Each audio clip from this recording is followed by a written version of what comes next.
ఇంద్రియేభ్యః పరాహ్యర్థ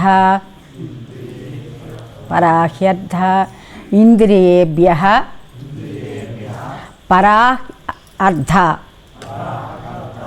అర్థేభ్యశ్చ పరం మనః మనసస్తు పరా బుద్ధిః బుద్ధేరాత్మ మహాన్ పరః. ఇంద్రియాల కన్నా ఇంద్రియార్థములు శక్తివంతమైనవి. ఇంద్రియార్థముల కన్నా మనస్సు శక్తివంతమైనది. మనస్సు కన్నా బుద్ధి శక్తివంతమైనది. బుద్ధి కన్నా కూడా మహత్వం సంతరించుకున్నటువంటి ఆత్మశక్తివంతమైనటువంటిది అని ఇక్కడ శక్తివంతమైనది అనే మాట కొంతవరకు కరెక్ట్. సూక్ష్మమైనది అనేది ఇంకా మనం జాగ్రత్తగా నేర్చుకోవాల్సినటువంటి విషయాలు. సో ఇక్కడేంటి, ఇంద్రియ అంటే ఇప్పుడు మనం నిన్న చెప్పుకున్నాం కదా, అంతకుముందు శ్లోకంలో అంతకుముందు 2వ వల్లిలో చెప్పాడు, ఈ శరీరం అనేది ఒక రథములో ఆత్మ అనేవాడు రధికుడుగా కూర్చునున్నాడు. రధికుడుగా అంటే అందులో ఎక్కి కూర్చున్నాడు, ఆ రథంలో ఎక్కి కూర్చున్నాడు. దాన్ని నడిపేటటువంటి సారథి బుద్ధి అయి ఉన్నది. మనస్సు దానికి కళ్ళెం అంటే పగ్గం. అట్లాగే ఇంద్రియాలు గుర్రాలై ఉన్నాయి. అట్లాగే విషయ వస్తువులు బాట అంటే మనం వెళ్ళవలసినటువంటి మార్గం సూచిస్తున్నాయి అని చెప్పి మనం ఇంతకుముందు తెలుసుకున్నాం. దాని తర్వాత ఇప్పుడు ఇక్కడ ఇట్లా చెప్పాడనమాట, ఇంద్రియాల కన్నా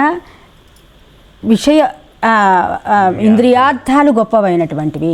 ఇంద్రియాలు ఫస్ట్ అంటే డైరెక్ట్గా ఇంద్రియాలకు వచ్చేసాడంటే ఏంటి, ఇంద్రియాలకి ముందర కనపడుతున్నటువంటివి ఏంటి, ఈ ప్రపంచం కనపడుతూ ఉంటుంది. ఇంద్రియాలు మన పంచ జ్ఞానేంద్రియాలకి ఎప్పుడూ కూడా ఈ ప్రపంచం కనపడుతూ ఉంటుంది.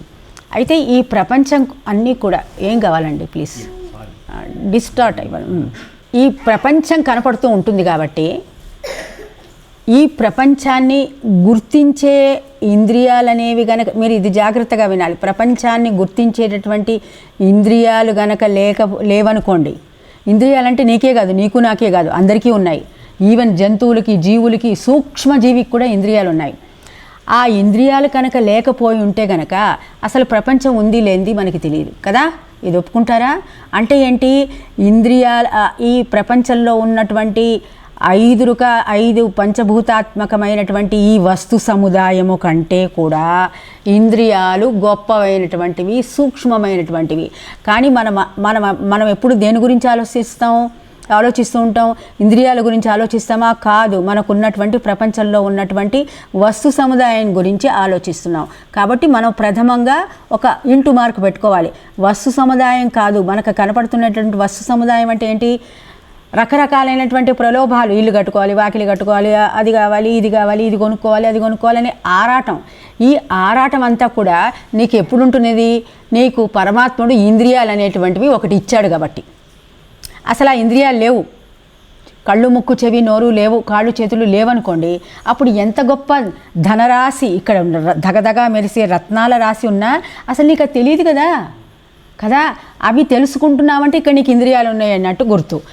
అందుకని ఏంటంటే ఈ ఇంద్రియాలు అనేవి లేకపోతే ఈ వస్తు ప్రపంచం అనేది లేదనేది గుర్తుపెట్టుకోండి. అందుకని ఈ ప్రపంచంలో ఉన్నటువంటి అనేక రకమైనటువంటి వస్తు సముదాయము మనని ప్రలోభాలు చేకూర్చేటటువంటి ప్రలోభపరిచేటటువంటి అనేక విషయ వస్తువుల కంటే కూడా మన దగ్గర అంతకంటే గొప్పదైనటువంటి సూక్ష్మమైనటువంటి ఇంద్రియాలు ఉన్నాయి.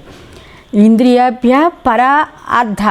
మళ్ళీ ఇంద్రియాలు ఉన్నాయండి బాబు, మనకి పంచ జ్ఞానేంద్రియాలు ఉన్నాయి, పంచ కర్మేంద్రియాలు ఉన్నాయి. కాళ్ళు, చేతులు పోలియో వచ్చి పడిపోయినాయి, కళ్ళు సరిగా కనపడట్లేదు, చెవులు సరిగా వినపడట్లేదు, నాలుక ఎండిపోయింది, రుచి లేదు. ఈ శరీరాన్ని మనకున్నటువంటి ఈ త్వక్ అంటే ఏంటి, ఈ చర్మం కూడా పొడి బారిపోయింది. ఇవన్నీ ఎందుకు? మనకున్నటువంటి అన్ని ఇంద్రియాలు సరిగా పని చేయట్లేదు. నువ్వు ఐసీయూలో పడున్నావు, నీకు ఏ శక్తి లేదు, ఏ ఇంద్రియాలు నీకు పని చేయట్లేదు.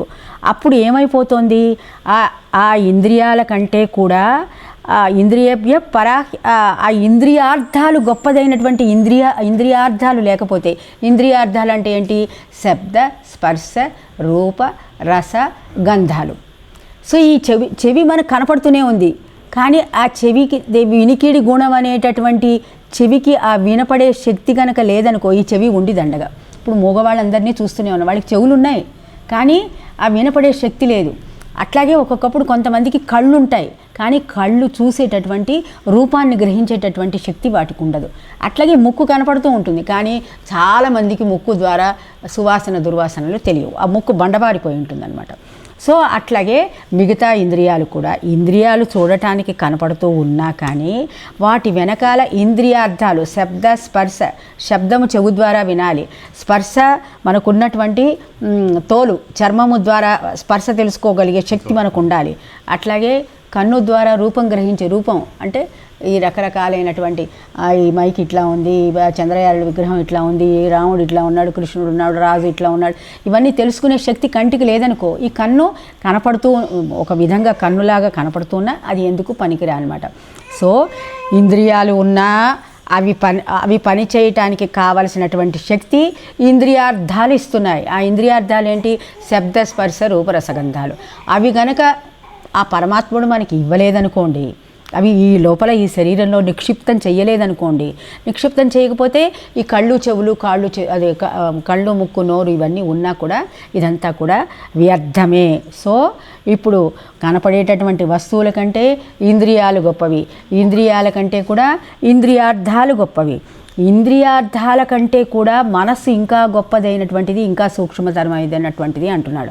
అంటే ఏంటి? సపోజ్ ఇప్పుడు మన ఇంట్లో ఎవడో మనకు బాగా ఆత్మీయుడైనటువంటి వాడు గతించాడు, పోయేటప్పటికి మనం ఏంటి? దుఃఖంలో ఉంటాం. తీవ్ర దుఃఖంలో ఉన్నప్పుడు మనం మన చుట్టుపక్కల ఏం జరుగుతున్నదో ఎక్కువగా గమనించడానికి ఇష్టపడం. అదే మనం బాగా ఆనందంగా సంతోషంగా, నువ్వు ఫస్ట్ క్లాస్లో పాస్ అయ్యావు, లేకపోతే పెద్ద ఉద్యోగం వచ్చింది, లేదా ఇంకేదో మంచిగా సాధించినప్పుడు మన ప్రపంచం అంతా మంచిగా ఆనందంగా సంతోషంగా అన్నీ మనకు అనుకూలంగా ఉన్నట్టుగా మనం భ్రమపడతాం. అదే మనం దుఃఖంలో ఉన్నామనుకో, నువ్వంతా కుంచుకుపోయి, అంటే ఇప్పుడు గురుగారు అన్నారు, భాస్కర్ నువ్వు ఏదో మనసులో ఉంది, ఎందుకంటే ముఖం చూస్తే తెలిసిపోతుంది. ముఖం విప్పారి ఉందా? Face is the index of the mind. లోపల నీ మనసులో ఉండేది ఇంద్రియాలలో ప్రతిఫలించి ఇంద్రియాలంతా ఇట్లా బిగదీసుకుపోయి ఇట్లా అని కుంచుకుపోయి కనపడ్డప్పుడు ఆ మనిషి తన మనసులతోటే ఏదో ఆలోచిస్తూ ఏదో బాధలో ఉంటున్నాడని అర్థం. అంటే ఈ ఇంద్రియాలు ఇన్ని ఉన్నా వాటి ద్వారా నువ్వు ఈ వస్తు సముదాయాన్ని దేన్ని ఆస్వాదించట్లా.